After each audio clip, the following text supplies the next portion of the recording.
Hello, everybody. My name is Wendy Crutcher, and I am the manager of our collection development services here at LA County Library, and I am a huge romance fan. Tonight, I have the honor of introducing you to tonight's speakers. Leading tonight's conversation is our County Librarian and CEO, Skye Patrick. Skye Patrick was appointed to her role in 2016. She is responsible for the library's 86 libraries, 15 vehicle mobile fleet, and resources that are used by more than 3.4 million customers across LA County. In addition to helping LA County Library go find free and initiating several other services that break down barriers for our customers, Skye launched the library's iCount Equity Initiative, which ensures library services and programs address the needs of LA County's diverse communities. Under Skye's leadership, LA County Library received the 2023 National Medal of Museum and Library Service, the nation's highest honor given to museums and libraries. Skye is the recipient of the 2025 James Irvine Leadership Award, which honors individuals and organizations who are making a significant impact in tackling critical issues across California. Skye continues to reinforce the library's role in the community as a civic and cultural center, a hub for public information and services, and an institution of literacy, access, and belonging. Tonight, Skye will be interviewing Myah Ariel. Myah is the author of the 2024 novel, When I Think of You, and the forthcoming No Ordinary Love. Her early love of movies led her from Arkansas to New York City, where she earned a BA in Cinema Studies from NYU's Tisch School of the Arts. She also holds an MA in Specialized Journalism for the Arts from USC Annenberg. For several years, Myah worked across multiple roles in the film and entertainment industry before pivoting to work in academia. As a medical mom and a hopeless romantic, Myah is passionate about inclusive love stories. Myah, thank you so much for being with us tonight. Skye, we'll hand the program over to you. Thank you, Wendy. Appreciate that introduction. And thank you for everyone who's joining us. And before we get started, I am going to do the land acknowledgement for LA County. The County of Los Angeles recognizes that we occupy land originally and still inhabited and cared for by the Tongva, Octaviam, Serrano, Quiche, and Chumash people. We honor and pay respects to their elders and descendants, past, present, and emerging, as they continue their stewardships of these lands and waters. We acknowledge that settler colonization resulted in land seizure, disease, subjugation, slavery, relocation, broken promises, genocide, and multi-generational trauma. This acknowledgement demonstrates our responsibility and commitment to truth, healing, and reconciliation, and to elevating the stories, culture, and community of the original inhabitants of Los Angeles County. We are grateful to have the opportunity to live and work on these ancestral lands. We are dedicated to growing and sustaining relationships with Native peoples and local tribal governance, including, in no particular order, the Fernandino Toctavian Band of Mission Indians, Gabrielino Tongva Indians of California Tribal Council, Gabrielino Tongva San Gabriel Band of Mission Indians, Gabrielino Band of Mission Indians Quiche Nation, San Manuel Band of Mission Indians, and the San Fernando Band of Mission Indians. Thank you so much for joining us. Hi there. Hello. Well, let me first say thank you for joining us, and I really look forward to this interview. And I just want to say I love the heart shirt. It seems appropriate. Yes, I thought I would be on theme with Valentine's Day tomorrow. You are on brand. Thank you so much. Myah, I was going to ask you, I'm really curious, how did you know you wanted to be a writer? Like, what made you want to do this work? Because my understanding from other writers is this is a challenging journey. So what made you want to do this? It's absolutely challenging. I think back to when I was a kid and something about the author. There was like this mystique around being an author and writing books. And I used to, like, as young as 6, 7 years old, I used to get like spiral notebooks and just write little little stories out because I just imagined myself one day being an author. And then I grew up and it just started to become a lot more of a daunting prospect. I always loved writing. So I have an undergraduate degree in journalism. When I was at Annenberg, I got the opportunity to write copy for radio, to write critical analysis of film and television and art and music and dance and all of those things.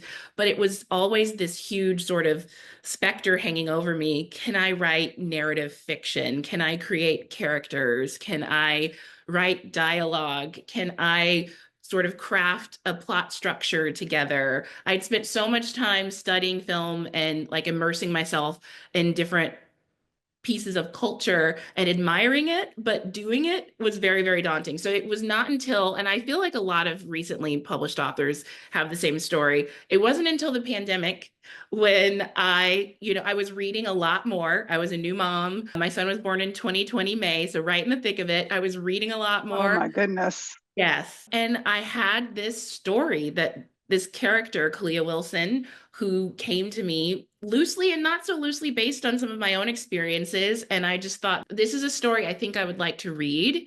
So let's see if I could try my hand at writing it. So that's my roundabout way of answering that I question. love that. I love it. And so you talked a little bit about the main character, Kaliya. Am I saying Yeah. that right? Kaliya. Okay. So, it's always different when you read it opposed to hear the name, and you want to make sure you have it right. You said that there were a lot of similarities with you and this character. You and the character are both from Arkansas. Yes. You both went to New York City Yeah. to pursue education in your dream. And then you both ended up in LA to work in film. I mean, that's fantastic. Yeah. It feels maybe a little weird for me to ask this, but why is this story important for you to tell? Well, I think for me personally, it was like a journaling exercise. I moved to LA. I graduated a little bit early, moved to LA when I was 21 years old, got Oh, a reception desk job at a movie studio, expecting to only be there for like maybe 6 months. And then, of course, I'm going to be on my way to becoming a film executive. This is just the way things happen in this industry. You show up, you've done all your internships, you've got the degree, you've got the passion. And it's just, of course, the world is going to open to me. And it very much didn't.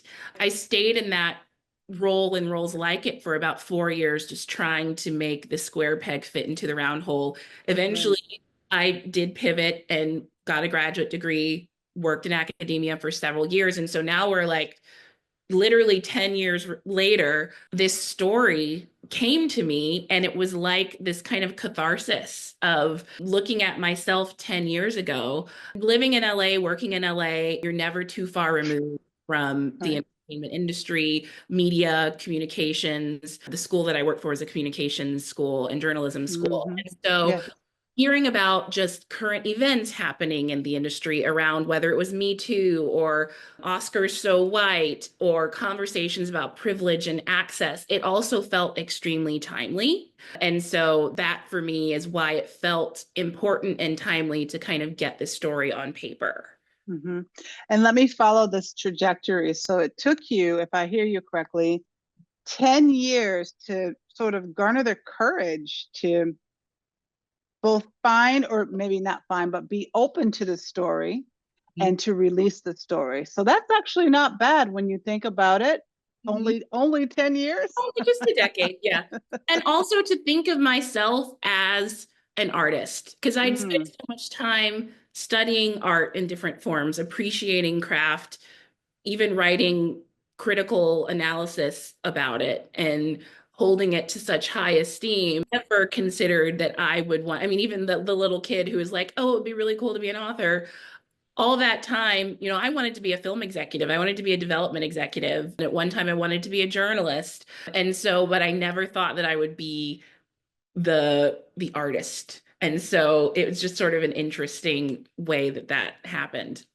and just even hearing the kinds of positions you had hoped for yourself, they're all kind of in the same trajectory, right? The creative, the literary, like moving through story. It's Yeah. kind of within the sphere of similarity.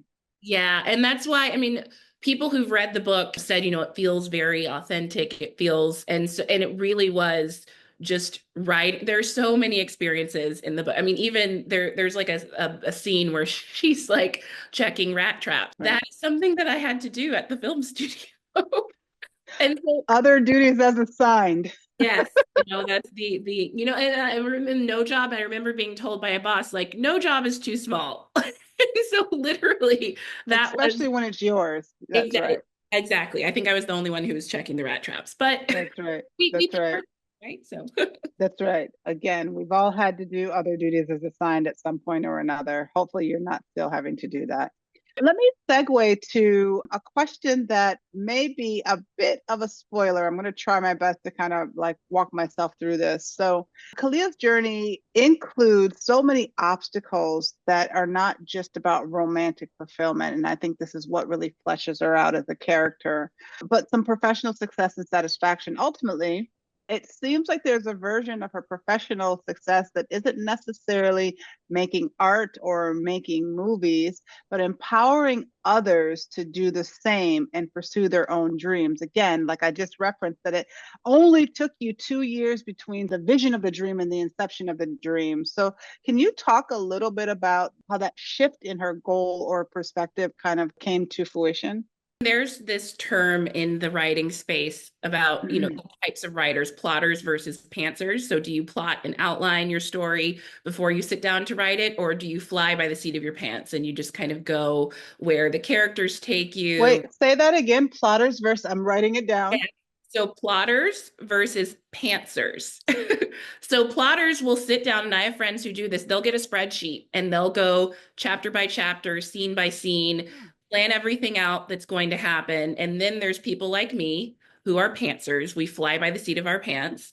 Oh, pants. Okay, Yes, got it. PANTS. And so it doesn't work so well once you're under contract, because your editor will ask for a summary or proposal for your next book. And then if you're like me, you'll cobble one together and then decide you want to write a different book. That's a whole tangent. So to get back to your question, so with Kaliya, her arc in the end, making a decision, we'll say, to want to help others, that came to me as I was sort of like getting to know this character in the writing of it. I was noticing that Kaliya she's been made insecure by all of the rejection that she's experienced. She's been told she's green, and so she feels she's green. And she has a friend who says to her, wait, but you have the degree, you've got the internships, you've done the production, you've done like all of your on paper, you objectively are not green. You objectively are experienced, yet you're still being so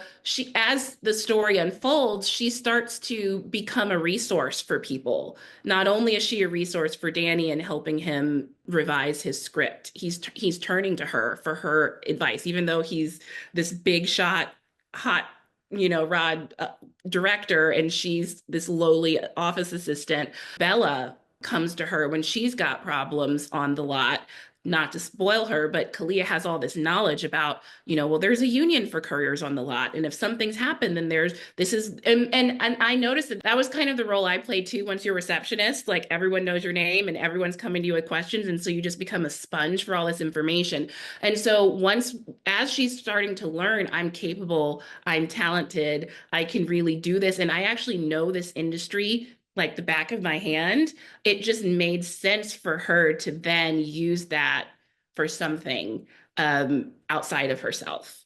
So that kind of came in the writing of it. Okay. You mentioned Danny, and then so much of his struggle throughout the book has to do with the death of his father. Yes.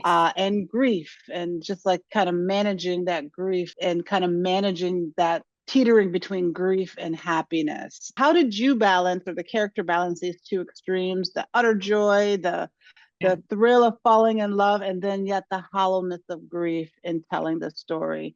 How did they inform one another?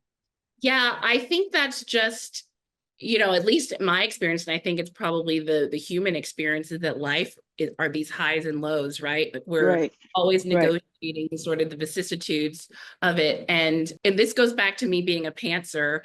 and just like kind of writing this book as life was happening again. So I started drafting this book in the early summer of 2021. So we're still in the throes of a pandemic. There's still at home. Yep. We're still at home. There's grief all around us, and all, just as a society, we're experiencing collective grief.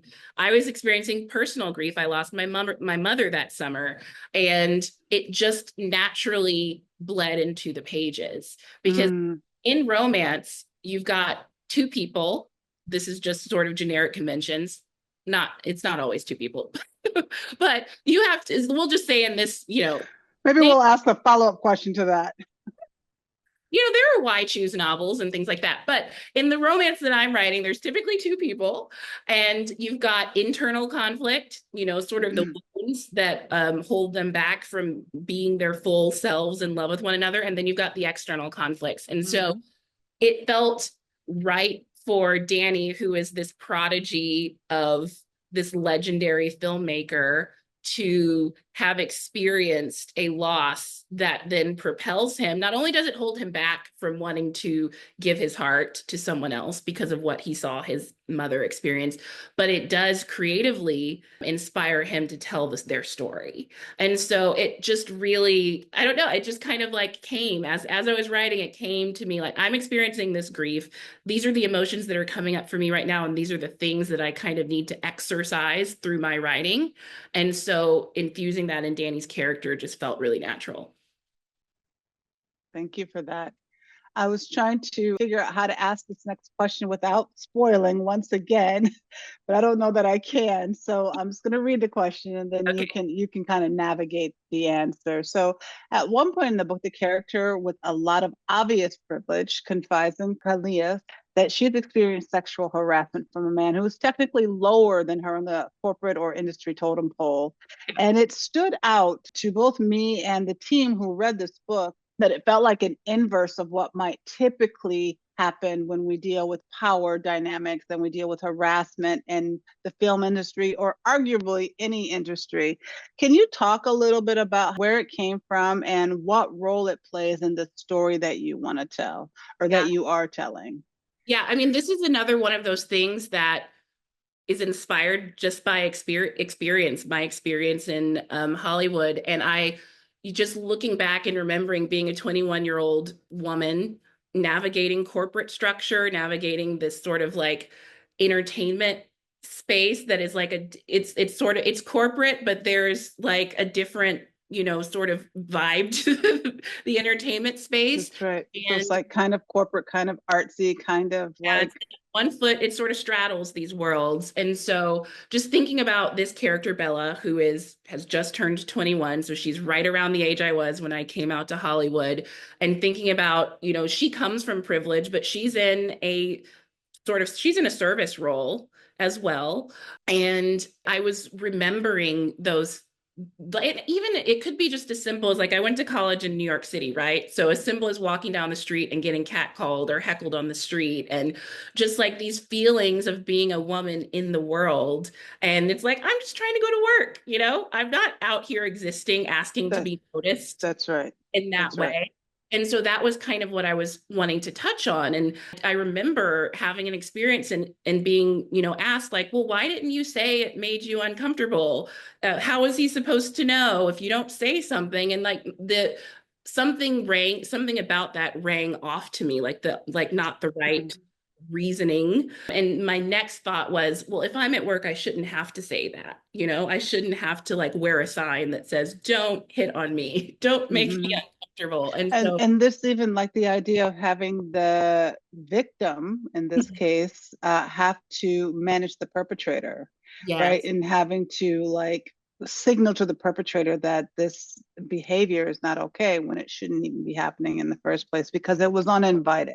It was uninvited. And I think that's and another thing that I think I was maybe subconsciously channeling is just, we've had so many stories come out in recent years, and so many of them have different angles and shades and colors, but what at the core of them is like a violation of personal, autonomy, personal, desires. And so whether it's from a higher up, or someone who's lateral to you, or someone who may perceivably be, in a hierarchical role below you. If you are a young woman, particularly if this is an older man, there is an imbalance there. So that is sort of what I was trying to channel with Bella's situation.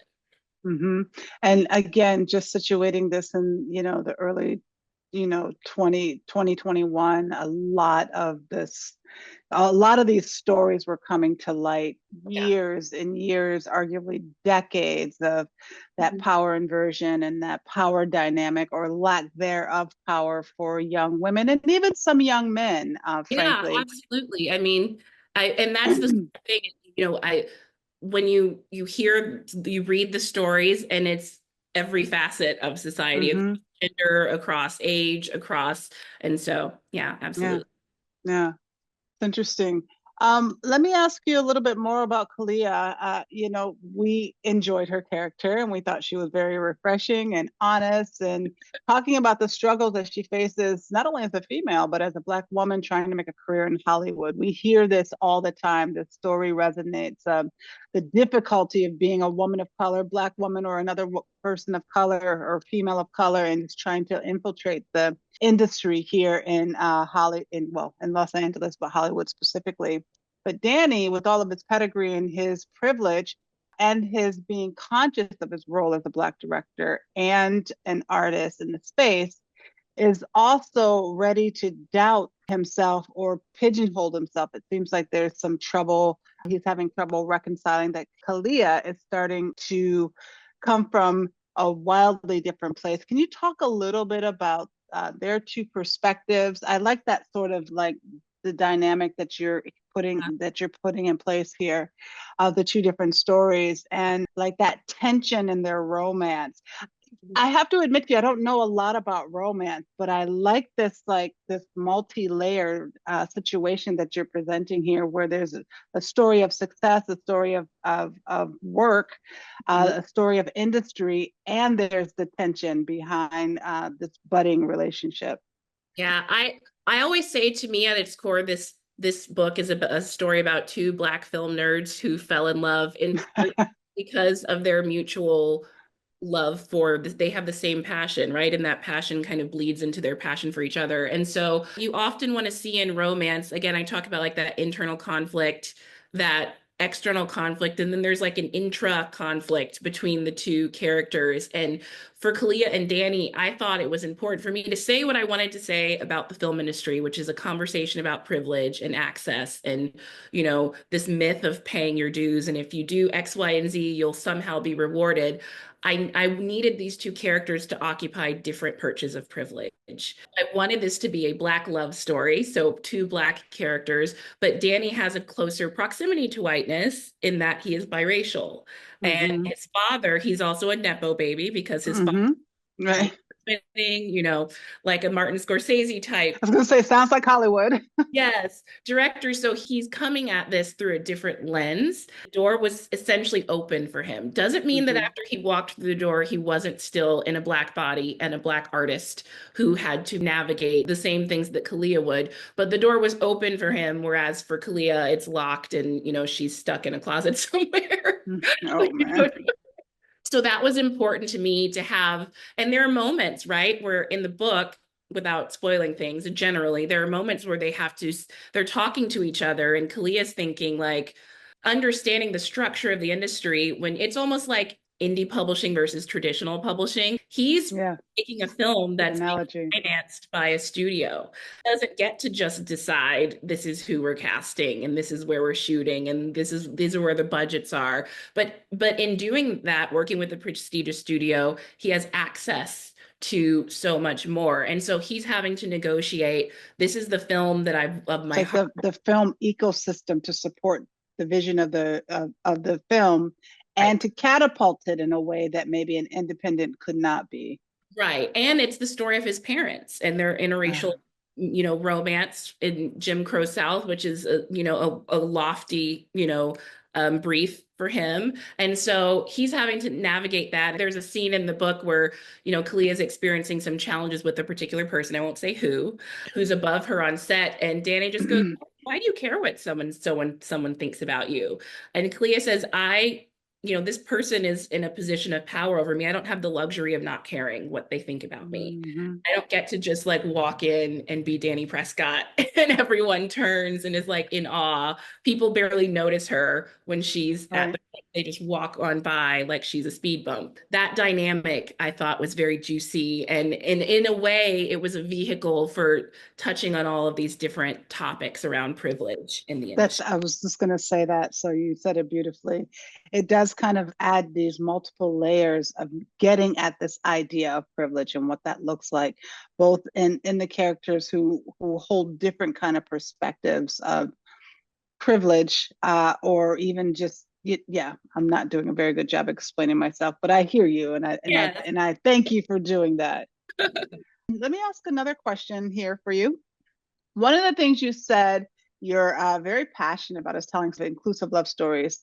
What does an inclusive love story look like? I think you've kind of touched on this a bit, but if you could just spend some time around this idea of inclusion in love stories and romance. Inclusion is a timely topic these days. Indeed, true. I was going to talk about meritocracy, but I figured I wouldn't go there.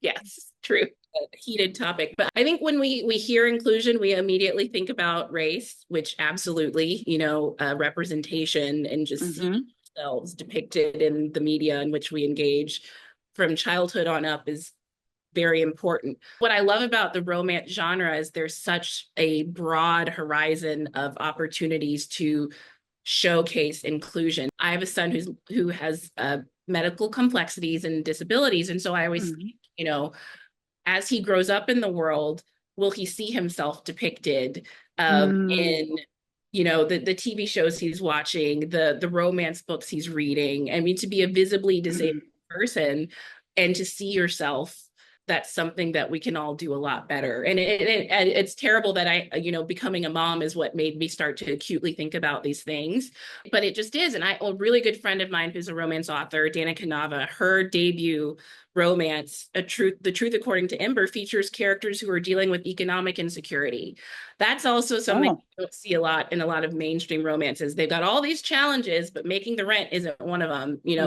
Opening the fridge and only having a kid because that's not sexy, right? That's regular folks' problems. But when we pick up a book, we want to escape and we want to. So there are just so many levels and layers to inclusion that romance allows. I think it's important because even just reading, it's like that whole, Atticus Finch walking in someone else's shoes.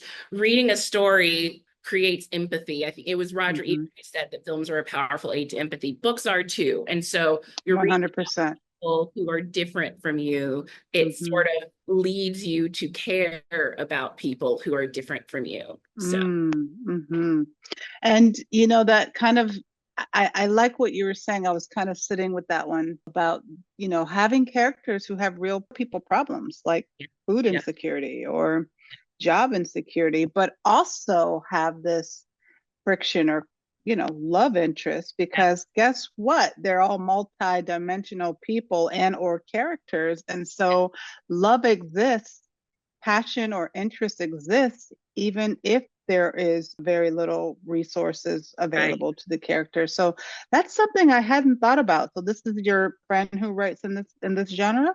Yeah. And she's great. She's an Indigenous author and she writes rom-coms, but in a very sort of like grounded way. So her debut novel, The Truth According to Ember, is about a woman who kind of has to navigate telling kind of white lies because she's trying to gain economic security through getting a job, but she kind of lies on her resume to get there. So that's a really interesting take. I read a book over the summer called Lawn Boy. Someone find out who the author is. I can't remember. It's not a classic romance novel, but there is a romantic component to it and self-discovery and just like the insecurity of like not having resources. And it makes for a very complex story, but in complex character. Thank you for that one. Jonathan Evenson.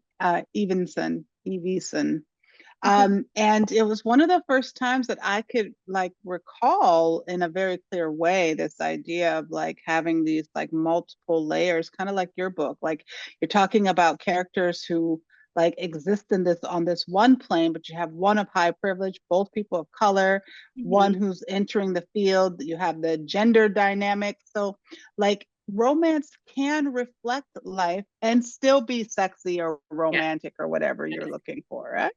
Right, Yeah. right, absolutely. Let me ask you another question here. So I want to hear what you have to say about this one.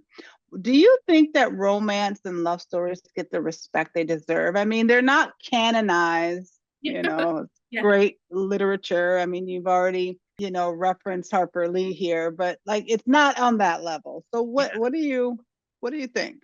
Yeah, I mean, I think in general, romance landia would just say no. Romance Landia. That's the new one.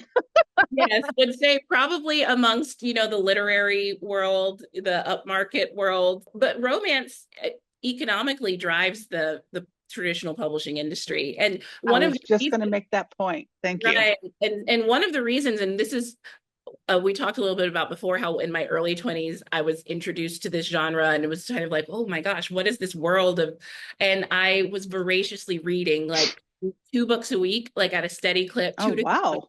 yeah, and that is the case for a lot of avid romance readers. They are reading multiple books a week. And so the purchasing, the hunger, the purchasing power of the romance community is so thriving. And so from a craft standpoint, I think it's the genre itself is not looked at obviously the same as literary. But that happens with all types of, genre That's specific, right. even if we're talking about like buddy cop films versus, a historical, or I definitely think that there could be a little bit more, but I also think that it probably just comes from like a lack of familiarity with, and sometimes you look at a cover and you see, a certain type of embrace on a cover and you think, oh, that's not for me. Mm-hmm. There's a You certain know, it's person who you reads bring that. up you bring up a side comment for me, a side conversation that I think I would be interested in hearing what you have to say. So Yeah. last week I was at a writers festival and I interviewed this author book. Her name is Molly Gupta Manning. She wrote a book about when books went to war, talking about books being transported across the sea for World War II soldiers.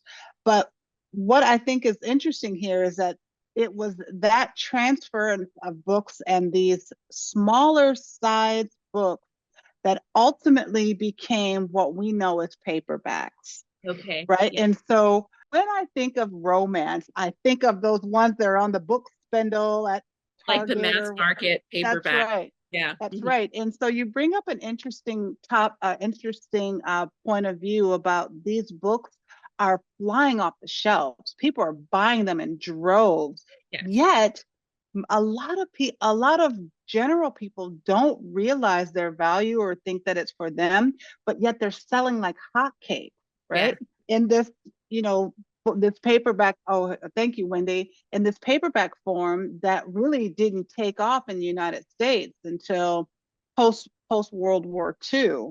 I don't necessarily need you to comment unless you would like to, but it's an interesting thing about it being a smaller group of people who love these books and buy tons of them, Yes. and then it actually subsidizes these canonized or Yes. literature, icons of a book.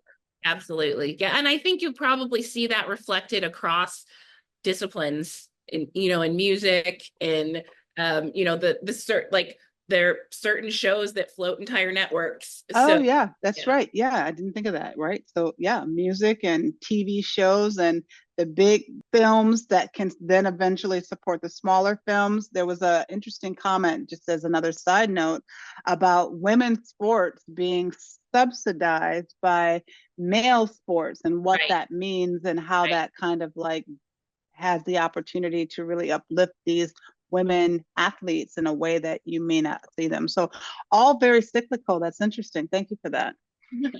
Okay, so I got to hurry up because I know people have a ton of questions, but I have a few more. Okay. What would your advice be for someone who is aspiring to be a novelist, but more specifically a romance novelist, because again, I want to just lift up the fact that even though you might have a smaller readership, it's a voracious readership. Yeah. So what would you say to someone who wants to be a romance novelist? Yeah, I would say, I mean, I'm assuming this, so my first step would be to like read widely and broadly in the genre, but I'm assuming you probably already do if you want to be a romance writer, because that's sort of like where the seed is planted, right? And I actually put together a writing workshop for a college class that I visited in Little Rock over the summer at a book festival. And it was about like the questions to ask yourself if you want to write a book, and it's, do I have a story to tell, and am I the person to tell that story? And then from there, start looking at the craft element, like the things I talked about before. Like, is there a character that has a strong voice and that a world can be built around, structure? And these are things that can come as you're doing it, looking into like story structure and plot beats and all of those kinds of things. But I think the very first question to ask yourself is, do I have a story? Is there something that I'm not seeing out there? I've read voraciously, I've consumed so much. What is missing, and what do I have to say about that? Because I think, it's the Toni Morrison quote, if there's a story that you want to see, then you write it. And so that's right. it's that still applies today. I love it. I love it. Thank you for that. So I ask everyone that I interview this question. Is going to this is the biggest question of the night, Myah. Okay. What are you reading? Oh, okay. So You're like, what is she gonna say? No, so I'm in the middle of the audiobook of Nana Kwame Adjei-Brenya's Chain Gang All Stars, which came out in 2023. It's not romance at all. There is a romantic arc in this in the book. It was nominated for a National Book Award, I think, and it was a finalist in 2023. And it's his sort of, I don't know if this is how he would describe it, but I would describe it as this sort of dystopian take on semi-satirical polemic on the carceral state of America. So Black prisoners, but they are sort of forced to fight for their freedom in these televised death matches like gladiators. And so you're kind of like looking Squid Games. Yeah. And primarily, his two main characters are Black women in the system. And so it kind of like forces you to, through fiction, to kind of challenge and examine the reality of the world that we're living today. Like, this is very grotesque and hard to stomach on the page in this book, but we have people living behind bars in society who are experiencing forced labor and, all sorts of injustices. And so that book is a book that I was a little hesitant to read because it does have some violence on the page, and I love my cozy romances. But I appreciate how it sort of expanded me. I'm also in the middle of Saba Tahir's An Ember in the Ashes, which is another sort of, it's like a romantasy, but it's sort of dystopian. There's sort of like an underclass and an overclass. And then I listened to this in one night. I stayed up till 4 a.m. Ali Hazelwood's latest Deep End, which is about the Stanford swimming and diving team.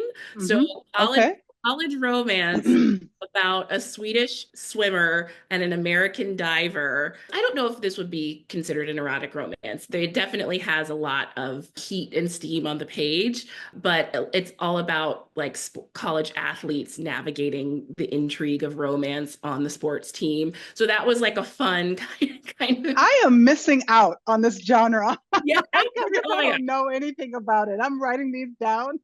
Romance has absolutely everything, I promise you. There's something for everybody. I love it. And then, so you have another book. Well, actually, before I get to your book, I'll ask you this question, and then I'll follow up with one last question before moving to our audience. So you have another book coming out in April. Yes. What is this about? And is it a romance? It is. So I actually have the arc the advanced reader copy behind me. It is called No Ordinary Love. This comes out April 1st.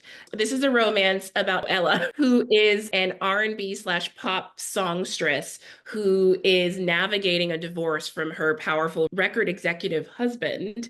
And in the throes of navigating this divorce and trying to come out of it with her masters, her autonomy, her creative, her record deal, which are all tied up into her relationship with this man that she married at 20, who is older and more powerful. So again, we're talking about power structure. He ends up falling for Miles Westbrook, who is the ace pitcher for the LA Dodgers. Oh, And so this is like a sports slash music romance. And Miles himself has had his own brush with heartbreak. So two people who are dealing with heartbreak are kind of healing with each other. I'm really excited about this book. Sophomore novels are so hard. So I look at this book as a miracle that it's even. that's right. Yes, indeed. And I love your play on, like, you know, well, songs of my Oh, generation anyway. absolutely, yes. Not lost on us. Yes, the Sade and the Janet Jackson, That's absolutely. right. That's I was right. born at the end of the 80s, but I mean, music is A little just, bit older soul. yeah, I mean, I've Yes. got Ray Charles right behind me and Oh, yes, I didn't even see Dionne that. Yes. Warwick back there. So yes, music is definitely a big inspiration for me. Hmm. I love it. And you bring up something that now I'm really curious, because you've mentioned a couple of books that you've listened to. So you listen to audiobooks, which I listen to them as much as I can. Like when I'm driving, I'm in LA, so I'm always driving. Do you have an audiobook? And if you did, do you read it yourself, or do you allow So, someone else to read it? so this audiobook is being recorded as we speak.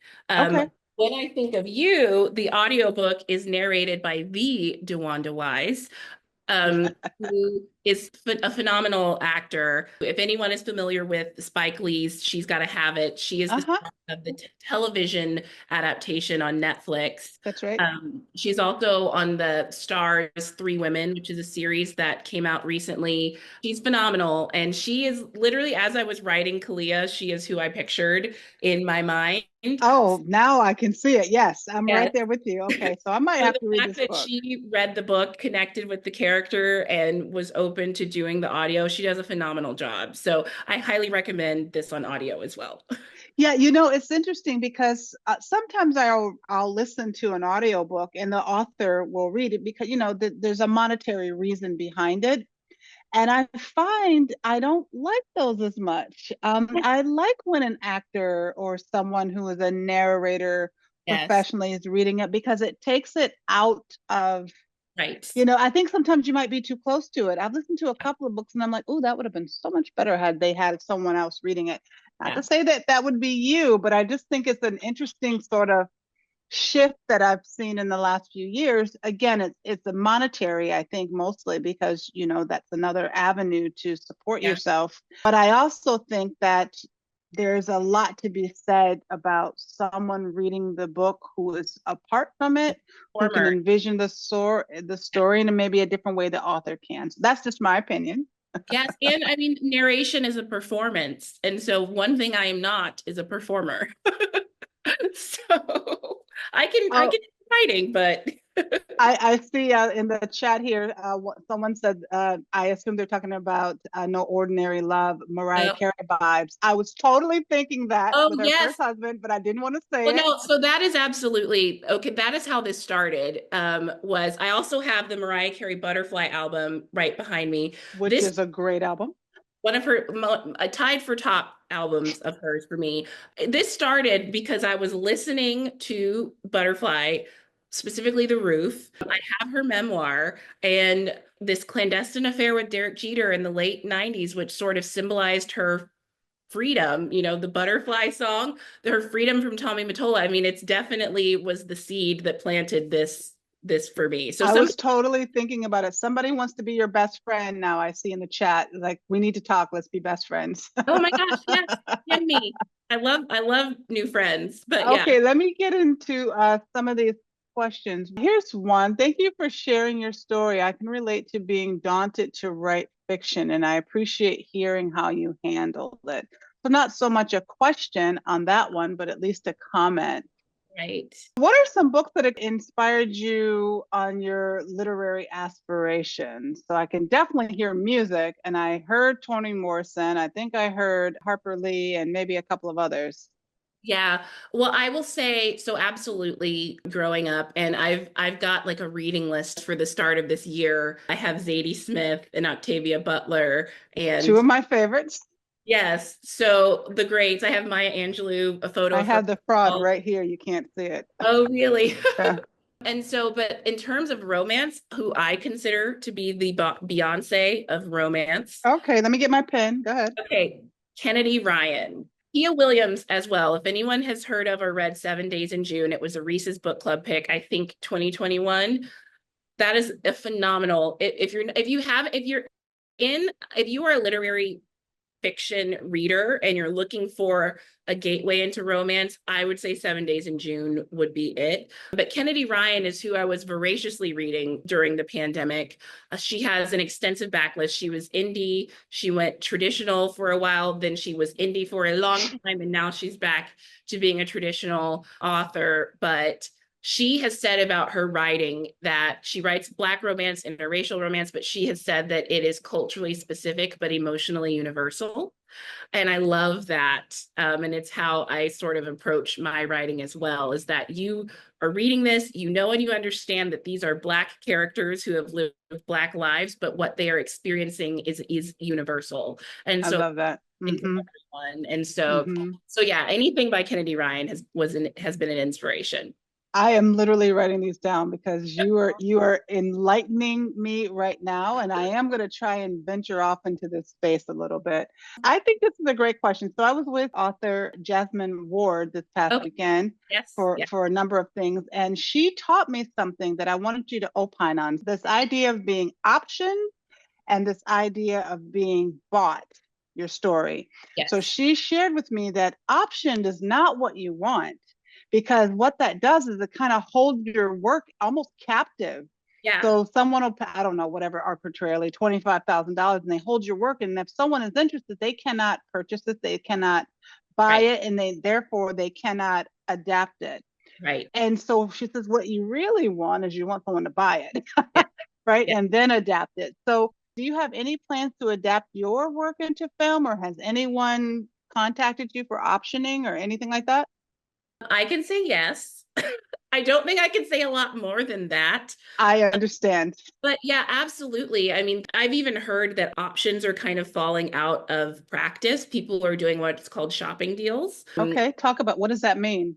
So an option, like you said, they'll pay X amount of dollars to hold the possibility of producing this project for, I've seen 6-month options all the way up to 18-month options. A shopping deal is a little bit less stringent. There's no money exchanged at first. It's sort of, it's a contract, it's an agreement, but you're working with a production company or producers to package the project so that it can then be sold to a distributor, a studio.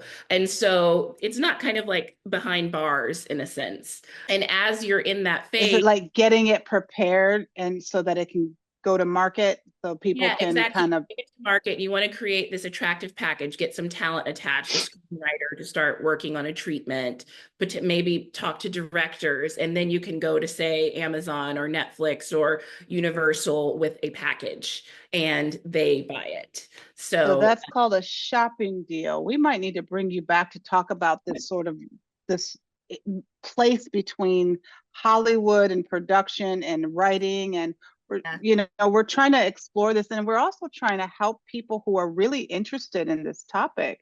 But there's so much like gray area around how do you even get noticed? How do you, how do you get published? That was the workshop that I did. It was at Philander Smith College in Little Rock, which my grandparents actually attended. It's an HBCU. That was the whole workshop I did, is just if I want to be traditionally published, what are the steps? An agent, going on submission with editors. What is the difference between being traditionally published and indie published? Why? What fits your kind of lifestyle? What fits your kind of personality? That's right. What is pros and cons of either? Right. And then the editing process, and what does it even look like after you're under contract and you're now working with an editor? the first draft of your book look like versus what ends up on the shelves. Like there's just so many different things to talk about. I love this. Okay, let me ask you another question. You have already given us a few recommendations here. Let me see if I can get a good one. Are there any other literary genres that you have interest in jumping into? I see a lot of things for you.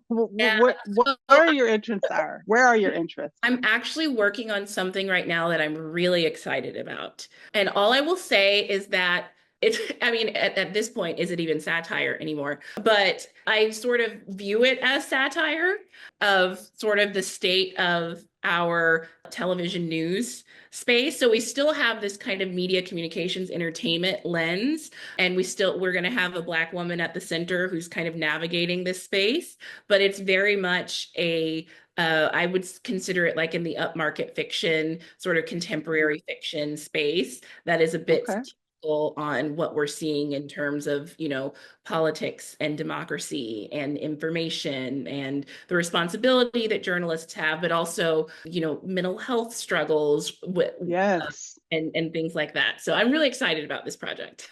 Well, that's a perfect segue into maybe one or two more questions. So, libraries are community hubs and information dissemination that we always attempt to combat disinformation, misinformation, like this current character that you're developing. What do you love about libraries, and do you use them, or did you use them growing up? What's your relationship with libraries? So I'm from North Little Rock, Arkansas, and I remember as a kid, we would always get rewarded with our school. We would get rewarded with a trip to the library. I love that. And I think we did it like once a quarter, and those would be my favorite days. And even in college, I loved being at the library because just being in the stacks, being, in a place that's quiet, being surrounded by books. Like you said, it's this communing center where you see all kinds of characters. I mean, I remember distinctly seeing a man like leave with the book that he had put in his pants. And it's just like the character. Take it. Yeah, exactly. The characters that you encounter at a library, it's just a slice of life. And it's one of the few places. I mean, I guess the grocery store exists or like the park, but it's one of the few places and then to learn that like libraries aren't just for books. There are so many other That's things right. you can So access many through other library. things. And, libraries obviously is one of the last bastions of democracy. You'll hear a lot of folks in my industry say something along that line. And yes, the grocery store, but eventually you're going to have to buy something there, right? And some parks are free, but most parks have programs that you have to purchase, you have to buy. You don't have to buy, everything is free at the library. And so I think that's something that we can all hang our hats on. I love that you said going to the library was like your treat when you were younger. We certainly will welcome you back when No Ordinary Love is on its second tier, right? You said it's currently being recorded. Is that what you said? Yes. Yeah. And then this other project you're working on. Anything you'd like to leave us with? Oh my gosh. Oh, the last word. I just keep reading and talk to people about the books that you're reading, whether it's, book clubs or if you see someone reading a book. Hopefully the books that you're reading are fostering you to be interested in new things, whether it's learning about the, prison industrial complex from reading Chain Gang All-Stars or experiencing a new genre. Like you said, you're interested in exploring romance now. And there's also something so intimate about the reading experience. Like, film is a way that you can experience other walks of life, but a book, even whether it's in your ear or it's in your hands, it's a very intimate experience. I just encourage us all to continue reading. I love it. Myah Ariel, it's been a pleasure to get to know you a little bit and hear from you. Please come back to us Absolutely. at a later date. Thank you so much. So thank you for everyone who joined us. We will see you soon. Take good care of yourself.